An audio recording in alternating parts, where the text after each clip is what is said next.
सिमरन। शुरुआत करते हैं इस वक्त की बड़ी खबरों के साथ।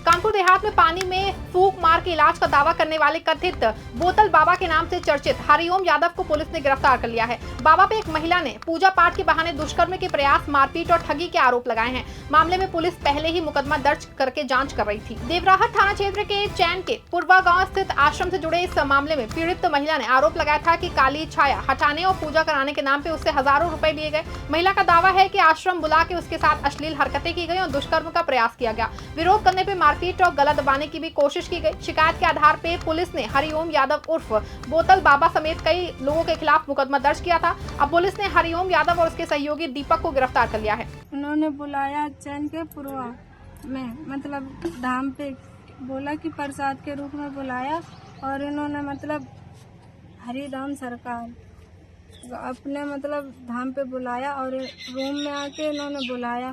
फिर इन्होंने छेड़छाड़ की तो मैंने चिल्लाया। फिर इनका भतीजा आया, इन्होंने फिर वो भतीजा इनका दीपक लेके आया। फिर इन्होंने गद्दी पे मरवाया। क्यों बुलाया गया था आपको? ये बोला कि पूजा करवाएंगे, आपके ऊपर काली शक्ति है।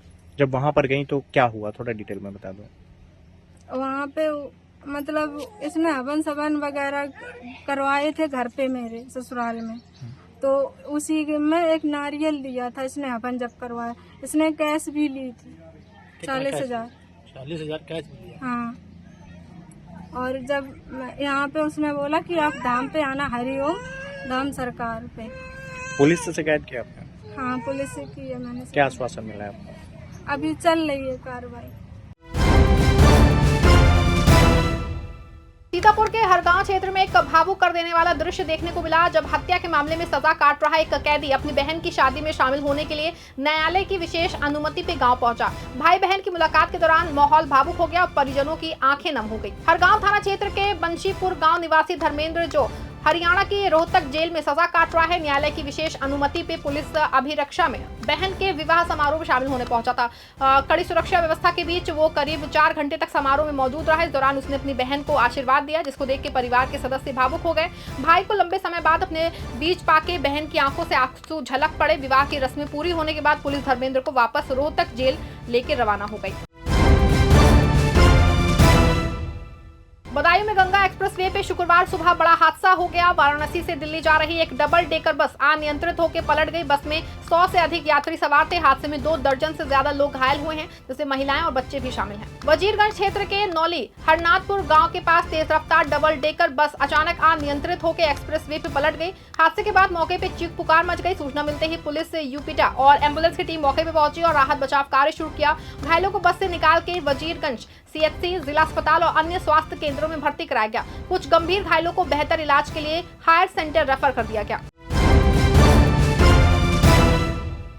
बांदा में टीईटी अनिवार्यता के विरोध में शिक्षकों ने कलेक्ट्रेट परिसर में प्रदर्शन किया। राष्ट्रीय शैक्षिक महासंघ के बैनर तले जुटे शिक्षकों ने केंद्र और राज्य सरकार से पूर्व से कार्यरत शिक्षकों को राहत देने की मांग उठाई। राष्ट्रीय शैक्षिक महासंघ के नेतृत्व में सैकड़ों शिक्षक कलेक्ट्रेट पहुंचे और प्रधानमंत्री, केंद्रीय शिक्षा मंत्री और मुख्यमंत्री को संबोधित ज्ञापन जिलाधिकारी को सौंपा। शिक्षकों का कहना है कि टीईटी लागू होने से पहले नियुक्त शिक्षकों पे बाद में बने पात्रता मानदंड लागू करना न्याय संगत नहीं है। महासंघ के पदाधिकारियों ने कहा कि हाल ही के न्यायालयीय निर्णयों के बाद शिक्षकों ने असमंजस और चिंता का माहौल है। आज आप लोगों का प्रदर्शन था। मैं पंकज सिंह, जिलाध्यक्ष राष्ट्रीय शैक्षिक महासंघ, अखिल भारतीय राष्ट्रीय शैक्षिक महासंघ एवं राष्ट्रीय शैक्षिक महासंघ उत्तर प्रदेश के आह्वान पर जो सुप्रीम कोर्ट ने एक निर्णय दिया 1 सितंबर 2025 को, जिसके तहत समस्त शिक्षकों के लिए टीईटी अनिवार्य किया गया। जो टीईटी लागू होने के पहले से कार्यरत थे उन पर भी टीईटी जबरन थोपी गई। इसके क्रम में हम लोगों ने सर्वप्रथम 15 सितंबर को ज्ञापन कार्यक्रम किया था और उस ज्ञापन कार्यक्रम से प्रभावित होकर के उत्तर प्रदेश के माननीय मुख्यमंत्री जी ने तुरंत रिव्यू पिटीशन दाखिल करने का निर्णय लिया था। और रिव्यू में लगभग 1 साल बाद सुनवाई होने के बाद 29 मई को फैसला आया कि हम 1 साल का समय बढ़ा रहे हैं, परंतु टीईटी सभी को करना पड़ेगा, जिससे देश भर के लगभग 30 लाख शिक्षकों पे आक्रोश व्याप्त है। और उसी के विरोध के क्रम में अखिल भारतीय राष्ट्रीय शैक्षिक महासंघ द्वारा एक साथ देश के सभी जिला मुख्यालयों पर आज ज्ञापन कार्यक्रम किया गया है। इस ज्ञापन कार्यक्रम से माननीय मुख्यमंत्री जी को संबोधित ज्ञापन है इसमें केंद्रीय शिक्षा मंत्री जी को है और प्रधानमंत्री जी को संबोधित ज्ञापन है कि संसद में आवश्यक विधायी संशोधन करते हुए सभी अध्यापकों को पूर्व से नियुक्त अध्यापकों को टीटी प्रकरण से मुक्ति दी जाए। लखीमपुर खीरी के बिजुआ क्षेत्र में यूरिया की कमी किसानों के लिए बड़ी समस्या बन गई है। खाद के लिए किसान समितियों के चक्कर लगा रहे हैं। वहीं बस्तौली साधन सहकारी समिति में पीओएस मशीन न होने से वितरण व्यवस्था भी प्रभावित हो रही है। बिजुआ क्षेत्र के किसानों का कहना है कि खेती के अहम समय पे उन्हें पर्याप्त मात्रा में यूरिया नहीं मिल पा रही है। खाद की तलाश में किसान लगातार समितियों के चक्कर लगाने को मजबूर हैं। दूसरी ओर बस्तौली साधन सहकारी समिति में पीओएस मशीन उपलब्ध न होने के कारण खाद वितरण का कार्य सुचारू रूप से नहीं हो पा रहा है। बरेली कैंट क्षेत्र में राष्ट्रीय सुरक्षा से जुड़े एक मामले का खुलासा हुआ है। पुलिस ने अवैध रूप से सेना की कॉम्बैट यूनिफॉर्म, कैंप और रैंक बैच बेचने के आरोप में एक दुकानदार को गिरफ्तार किया है। कार्रवाई के बाद कैंट क्षेत्र में सुरक्षा एजेंसियां अलर्ट हो गई हैं। कैंट थाना पुलिस के सदर बाजार स्थित एक दुकान पर छापेमारी करके आरोपी अरबाज को गिरफ्तार किया। जांच में सामने आया है कि आरोपी के पास सेना की यूनिफॉर्म और उससे जुड़े सामान बेचने का कोई वैध लाइसेंस नहीं था। पुलिस ने दुकान से कई set combat uniform, army cap और रैंक बैच बरामद किए हैं। अधिकारियों के अनुसार अब ये जांच की जा रही है इसकी कि ये सामान कहां से लाया जाता था और किन लोगों को बेचा जाता था।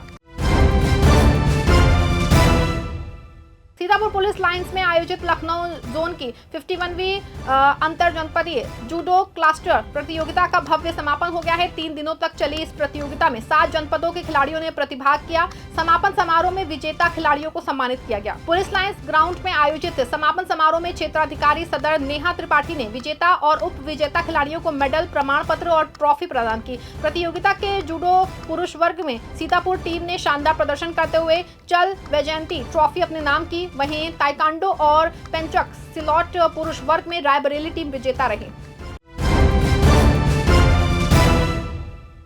सीतापुर में समाजवादी छात्र सभा ने विधानसभा चुनाव 2027 की तैयारियों को लेकर समीक्षा बैठक की। बैठक में संगठन को मजबूत बनाने, नए मतदाताओं को जोड़ने और युवाओं की भागीदारी बढ़ाने पर जोर दिया गया। साथ ही प्रदर्शन में लगातार हो रही पेपर लीक की घटनाओं पर चिंता जताई गई। सिधौली में आयोजित बैठक में छात्र सभा पदाधिकारियों ने बूथ स्तर तक संगठन को सक्रिय करने की रणनीति पर चर्चा की। जिलाध्यक्ष शिवम सिंह ने कार्यकर्ताओं से मतदाता सूची का सत्यापन करने और नए मतदाताओं का नाम जुड़वाने में सहयोग करने का आह्वान किया। बैठक में युवाओं के बीच पार्टी की नीतियों को पहुंचाने पर भी जोर दिया गया। लखीमपुर खीरी में समाजवादी पार्टी के सांसद आनंद भदौरिया और उत्कर्ष वर्मा सदर कोतवाली पहुंचे। दोनों नेताओं ने अपने ऊपर लगाए जा रहे दल बदल के आरोपों को झूठा बताते हुए संबंधित लोगों के खिलाफ कार्रवाई की मांग की है। सदर कोतवाली पहुंच के दोनों सांसदों ने शहर कोतवाल को तहरीर सौंपते हुए लोगों के खिलाफ मुकदमा दर्ज करने की मांग की जो उन पे दल बदलने के आरोप लगा रहे हैं। इसके साथ ही उन्होंने एक मीडिया संस्थान के खिलाफ भी शिकायत देते हुए आरोपों को भ्रामक और तथ्यहीन बताया। इस दौरान सांसद आनंद भदौरिया ने विरोधियों पर तीखा हमला बोलते हुए कहा कि कुछ लोग बिना तथ्य के बयानबाजी कर रहे हैं। मैं इस मौके पर एक और बात कहना चाहता हूं। उत्तर प्रदेश की समाजवादी पार्टी, देश की समाजवादी पार्टी और समाजवादी पार्टी के 2024 में जो पीडीए के लोगों ने और पीडीए के मर्म ने जो 37 सांसद जिता करके भेजे हैं, वो चट्टान की तरह एकजुट होकर के खड़े हैं अपने नेता पीडीए के जननायक समाजवादी पार्टी के राष्ट्रीय अध्यक्ष जी माननीय अखिलेश यादव जी के पीछे। और हम सब लोगों ने संकल्प लिया है। जब सांसदों की बैठक हुई थी तो यही वहां से नारा निकला था कि ये 37 सांसद उत्तर प्रदेश में बहुमत के साथ समाजवादी पार्टी की सरकार बनाने का काम करेंगे। और हम सभी साथी दिन रात समाजवादी पार्टी की सरकार कैसे बने उसके लिए क्षेत्र में काम कर रहे हैं। बदायूं पुलिस ने वजीरगंज क्षेत्र में हुए दिलीप सिंह यादव हत्याकांड का 48 आवर्स के भीतर खुलासा कर दिया है। पुलिस ने मुख्य आरोपी ज्ञान सिंह को गिरफ्तार करके हत्या में प्रयुक्त लाइसेंसी दुनाली बंदूक और अन्य सामान बरामद किया है। पुलिस के मुताबिक 17 जून को बनकोटा गांव के पास दिलीप सिंह यादव की गोली मार के हत्या कर दी गई थी। जांच में सामने आया है कि आरोपी ज्ञान सिंह और मृतक के परिवार के बीच लंबे समय से जमीन को लेकर विवाद चल रहा था। इसी रंजिश में आरोपी ने लाइसेंसी 12 बोर दुनाली बंदूक से फायर करके वारदात को अंजाम दिया है। एसएसपी अंकिता शर्मा के निर्देश पर गठित पुलिस टीम ने कार्रवाई करते हुए आरोपी को गंगा एक्सप्रेसवे के पास से गिरफ्तार कर लिया है। फिलहाल खबरें बस इतनी ही। प्रदेश की हर छोटी बड़ी खबर के लिए देखते रहें 4 PM न्यूज नेटवर्क।